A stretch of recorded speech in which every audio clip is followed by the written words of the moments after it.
I'll bury you under that lake. Melissa Carter screamed when I caught her red-handed. This woman, a full-blown Karen if there ever was one, had posted my private lake for sale online, asking $50,000 from random investors. She even called the cops, claiming I threatened her. But after 15 years in the real estate world, I knew how to fight back. There was one thing about her land she didn't know, something that would flip this entire mess upside down. Now, let's just say she can't even get within sniffing distance of my lake. Every morning, I sit by the water with Roscoe, my golden retriever. This place wasn't just some peaceful spot in the country, it was Anna's dream, my late wife. She used to say, when we retire, let's get a ranch by a lake. Somewhere quiet, just us. She said it like a prayer, always with that sparkle in her eyes while flipping through country living magazines. But life has a way of sucker punching you when you least expect it. 3 years ago, a drunk driver ran a red light. Took Anna from me forever. I couldn't stay in the house after that. Every corner whispered her name. So I sold it all.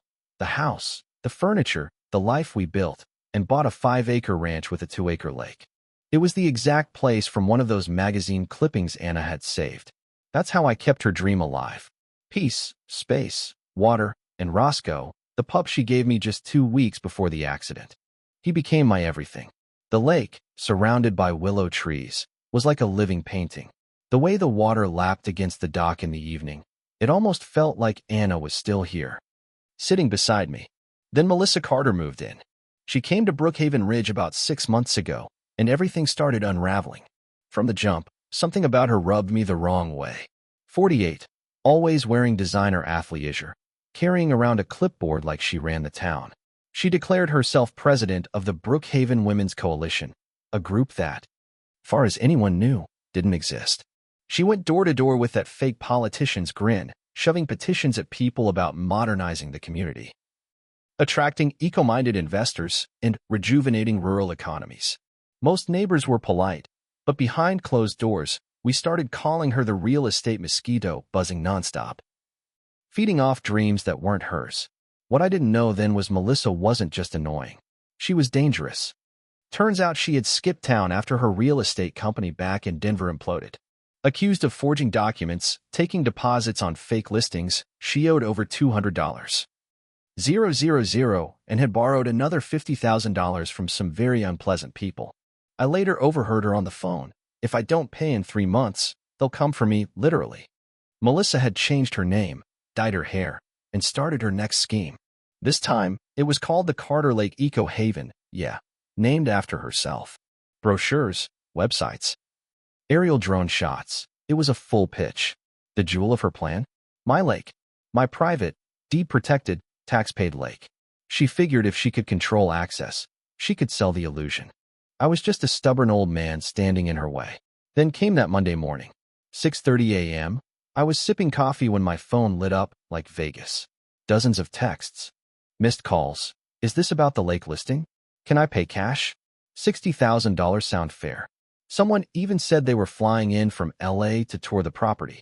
My hands shook as I checked the listings. There it was, on multiple real estate forums and social pages. Exclusive investment, 2-acre lake with development potential. $50,000. Contact Melissa Carter, authorized representative.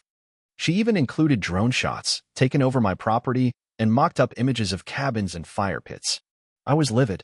Roscoe picked up on it, started whining. I didn't wait. I stormed over.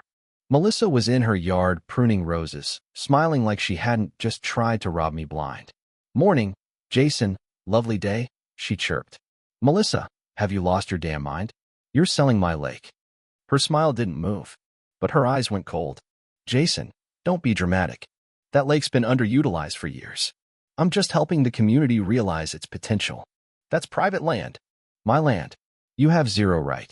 Do you even have updated paperwork? Because my contacts at the assessor's office say those boundary lines are real murky. That was a lie. My deed was airtight. But her confidence made me hesitate for a split second. Then she dropped her phone behind her back, and next thing I knew, she was screaming at the top of her lungs. And oh, don't hurt me. He said he'd bury me under the lake. Someone call the cops. 5 minutes later, 2 cruisers showed up. Melissa ran at them like a soap opera actress, mascara running, fake terror in her voice. He threatened to kill me. I'm so scared. The lead officer, Rodriguez, looked me over cautiously. Sir, step back. Hands where I can see them. Officer. She's trying to sell property that isn't hers. I have proof right here. Sir, calm down. We'll sort this out. Thank God for Mrs. Mallory, my neighbor, who had security cams pointed right at Melissa's house. One look at the footage and everything changed. Me standing calmly, her hurling herself backward, screaming to thin air. Ma'am, Officer Rodriguez said, face stone cold. Falsely reporting a crime is serious. She backtracked instantly. Well, maybe I misinterpreted. No more calls unless there's a real emergency. He warned us both. She smirked at me as the cops drove off. Nice try, old man. But I've got bigger plans. That night, I pulled out my old land survey maps. There had to be a way to fight her, legally.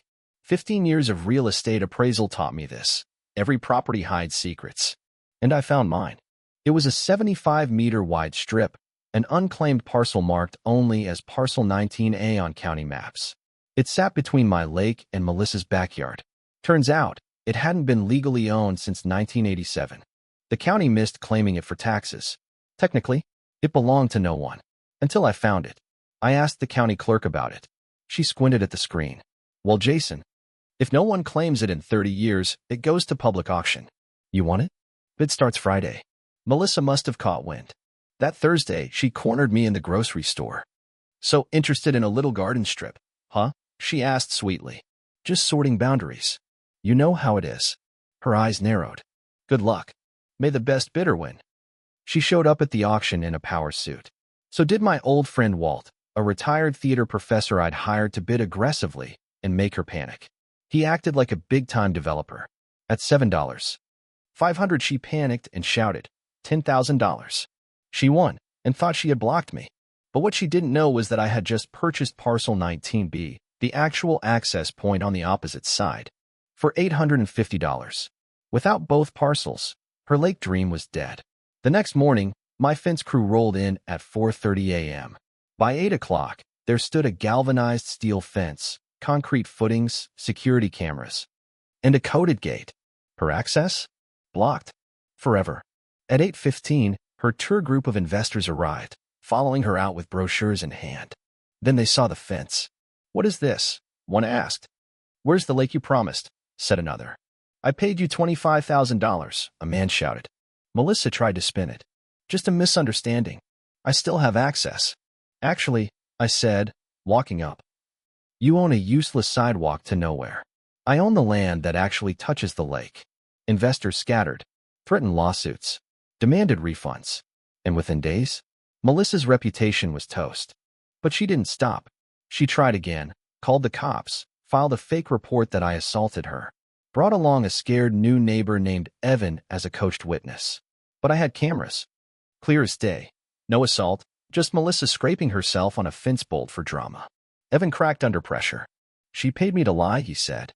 Melissa was arrested on the spot for filing false reports and witness tampering. But it got worse. She tried to poison Roscoe. I caught it before he drank the antifreeze-tainted water. That crossed every line. We went full legal. The town turned on her. Her house sat unsold. Her fake resort? Dead. The final blow? A trial that exposed her entire criminal past across 4 states. Real estate scams, forged deeds, stolen retirement funds. She was sentenced to 18 years in federal prison. And now? The lake is quiet again. The willows sway. Roscoe still barks at ducks. And every night, I sit by the dock, thinking about Anna, about justice, and about how sometimes the best revenge is simply protecting what matters most. Have you ever had to stand up to someone like Melissa? Drop your story in the comments. I read every one. And if you love tales of small-town justice, hit that like button and subscribe. Thanks for listening, and remember, fences keep more than just dogs in. They keep the Karens out.